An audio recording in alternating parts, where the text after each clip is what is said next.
আসসালামু আলাইকুম গাইস, আমি মাহিম হোসেন হিমেল।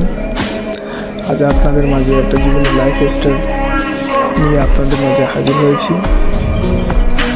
আমার বয়স ছিল তখন 16 বছর, প্রাইমারি শেষ করে হাই স্কুলে উঠছি। তো যাই হোক, আমার বয়সের সাথে সাথে আমার মেধা বিকাশটা অনেকটা স্লো ছিল। তো আমি মনে করেন পড়ালেখার বিষয়টা ভালো ছিলাম না। তারপর চেষ্টা করছি বাকিটা। আম্মু ছিল, কিন্তু আমার একটা বিষয় ছিল যে আমার বাবা ছিল না। তো আম্মুর তরফ দিয়ে আম্মু অনেকটা চেষ্টা করছে আমার পড়াশোনা করার না। আমি অনেক চেষ্টা করছি পড়াশোনার জন্য, কিন্তু মনে করেন অনেক কারণে আমি আমার ফ্রেন্ডের সাথে মিলেমিশিয়ে মনে করেন অনেক খারাপ পর্যায়ে চলে গেছি, যার কারণে আমি মনে করি ভালো মতো পড়ালেখা করতে পারিনি। তো এক পর্যায়ে আম্মু অনেক চেষ্টা করছে, কিন্তু আম্মু পারে নাই। ব্যর্থতা হলো যে আম্মুর, কিন্তু ব্যর্থতার মূল বিষয়টা হলো আমার। কিন্তু যাই হোক, চেষ্টা করার পর এসএসসি পরীক্ষা দিলাম। এসএসসি পরীক্ষা 2025 দেওয়ার পর 2-3 মাস অপেক্ষা করার পর রেজাল্টের ফলাফল প্রকাশ হলো।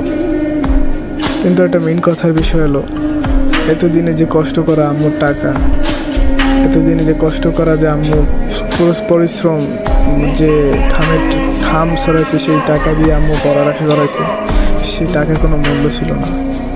সেই টাকা আমি পুরোই ভাসায় দিলাম, পুরোই নষ্ট করে দিলাম। তো যাই হোক, পরে রেজাল্ট খুব খারাপ ছিল, 5 থেকে 6 সাবজেক্টে বাদজি। তো জীবনের একটা পর্যায়ে এমন অবস্থা হয়েছে যে 6-7টা পেপারে বাদজি আমার জীবনটাই পুরো বরবাদ হয়ে গেছে, যা বলার মতো না গাইস। তো আমি এখনও মনে করো নিজের শক্ত করে রাখছি। সো তোমরা যদি কেউ চাও এরকম ভাবে পড়াশোনা করো না, ভালোভাবে পড়াশোনা করার চেষ্টা করবা। আর এই ভিডিওটা যে দেখছো, অবশ্যই ভাইরা তোমরা শেয়ার করে দেবা, অবশ্যই আরও ভাইদের কাছে শেয়ার করে দেবো। কারণ জীবনের প্রতিটা মুহূর্ত আর প্রতিটা সেকেন্ড মানুষের কাছে অনেকটাই গুরুত্বপূর্ণ। তো আমাদের উচিত বাবা মার কথা শোনা এবং বাবা মার। কিন্তু আমি মনে করো ভুলবশত অনেক খারাপ কাজ করছি, যার কারণে আমার এই প্রতিদিন হয়েছে। গাইস, তোমরা আমার সাথে থাকো, আরও কাহিনী নিয়ে আমি তোমাদের মাঝে হাজির হবো। মাহিম হোসেন হিমেল।